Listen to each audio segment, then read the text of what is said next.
ٹیپو سلطان جو میسور کے حکمران تھے، بڑے مشہور ہمارے ایک بہادر سپوت، اس دھرتی سے تعلق رکھنے والے، جن کا بڑا مشہور مقولہ ہے کہ شیر کی ایک دن کی زندگی گیدڑ کی 100 سالہ زندگی سے بہتر ہے۔ ڈاکٹر صاحب، ان کی تلوار تھی بڑی شاندار تلوار، ان کی ذاتی تلوار جو ہر وقت ان کے ساتھ رہتی تھی، ان کے خوابگاہ میں رہتی تھی۔ اب یہ لندن میں نیلام ہوئی ہے، یہ اس کی نیلامی کی انہیں امید تو تھی کہ 15 سے 20 لاکھ پاؤنڈز کے درمیان اس کی نیلامی ہو جائے گی، لیکن یہ ڈاکٹر صاحب ہوئی ہے 1 کروڑ 40 لاکھ پاؤنڈ میں فروخت ہوئی ہے۔ اللہ اکبر۔ اس کا بتاتے نہیں ہیں ڈاکٹر صاحب، ان کا کوئی سیکرٹ ہوتا ہے کہ خریدنے والا کون ہے یا کس نے لی ہے، بس جس کمپنی نے اس کی نیلامی کی ہے یہ انہوں نے ضرور خبر دی ہے کہ یہ اتنی مہنگی بکی ہے۔ ڈاکٹر صاحب، اس سے ایک دفعہ پھر وہ یادیں تازہ ہو گئی ہیں ٹیپو سلطان کی، شیر مسور کی، اور وہ یہ بھی ڈاکٹر صاحب میں پڑھ رہا تھا کہ جب وہ ان کو انہوں نے غداروں کی مدد سے زیر کر لیا، شہادت نوش کر گئے، تو آنکھیں کھلی ہوئی تھیں اور اتنا روب اور ہیبت تھی کہ بڑی دیر تک اس کے قریب نہیں جا سکے۔ ان کو اندازہ یہ ہو رہا تھا کہ شاید ابھی زندہ ہیں اور کہیں ہمیں نقصان نہ پہنچا دیں۔ دیکھیں، یہ جو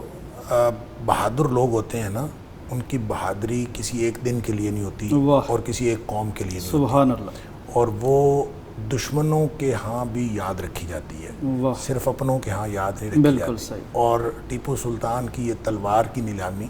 یہ اس بات کا ایک ثبوت ہے بالکل صحیح کہ اب یہ جو آپ نے کہا کہ وہ ڈیوڈ بیئرڈ جو تھا جنرل ڈیوڈ بیئرڈ، جی جی کہ جس وقت وہ سلطان ٹیپو کے پاس گیا اور سرنگا پٹم کا قلعہ انہوں نے فتح کیا، اور وہ اس طرح محسوس کر رہے تھے شاید یہ زندہ ہے، کیونکہ آنکھیں کھلی ہوئی تھیں اور وہ ڈر رہے تھے کہ کہیں یہ ہمارے اوپر اٹھ کے حملہ نہ کر دے،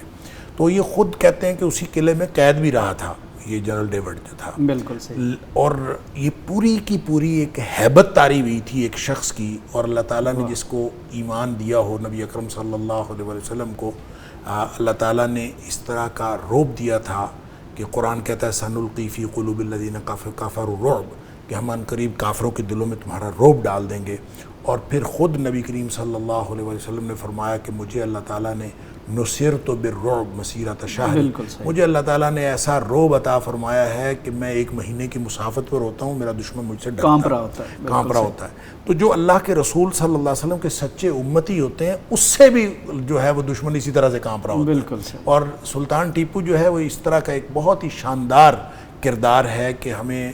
صدیوں یاد رکھا جانے والا کردار ہے، کہ جس نے صحیح معنوں میں امت مسلمہ کا لیڈر ہونے اور سپہ سالار ہونے اور نبی اکرم صلی اللہ علیہ وسلم کا سچا امتی ہونے کا کردار نبھایا۔ اور اس سے پھر ہم نے دیکھا کہ وہ دشمن اس وقت ہی نہیں ڈر رہا تھا، آج بھی ڈر رہا ہے کہ ان کے اتنے سالوں بعد اور ان کی تلوار جو نیلام ہو رہی ہے تو اس کی اتنی قیمت لگنا، اس کا مطلب یہ ہے کہ اس کی بہادری کی جو قیمت تھی وہ آج بھی ختم نہیں ہوئی اور وہ آج تک چل رہی ہے، اور یہ پتہ نہیں کتنی صدیاں یہ لوگ یاد رکھے جائیں گے۔ تو کہنے کی بات یہ ہے کہ جب کوئی شخص نیک نیت ہو کر اللہ اور اس کے رسول صلی اللہ علیہ وسلم کی تعلیمات پر عمل کرتا ہے، نبی پاک صلی اللہ علیہ وسلم کا سچا امتی ہوتا ہے، تو پھر اللہ تعالیٰ اس کو صرف زندگی میں عزت نہیں عطا کرتا، اس کے فوت ہونے کے اور حیات جاوداں عطا کر دیتا ہے۔ شہادت کی موت کے لیے کسی نے تیاری کرنی ہو تو اس کو شہادت کی زندگی گزارنی پڑتی۔ اس لیے جو ٹیپو سلطان کی زندگی ہے اصل میں وہ شہادت کی زندگی ہے، جو اللہ تعالیٰ نے اس کو ایک ایسی موت عطا فرمائی، ایسی شہادت عطا فرمائی کہ صرف مسلمان ہی اس کو یاد نہیں۔ میں سمجھتا ہوں مسلمانوں کو اتنا یاد نہیں ہے جتنا ان کے دشمنوں کو اور انگریزوں کو یاد ہے، کیونکہ انگریزوں کو معلوم ہے کہ وہ کتنی بڑی ہستی تھا اور کتنی قیمتی شخصیت تھا، اور انہوں نے اس کے اوپر جو غلبہ حاصل کیا، لیکن یہ غلبہ خود بتا رہا ہے کہ انہوں نے اس غلبے کو ایک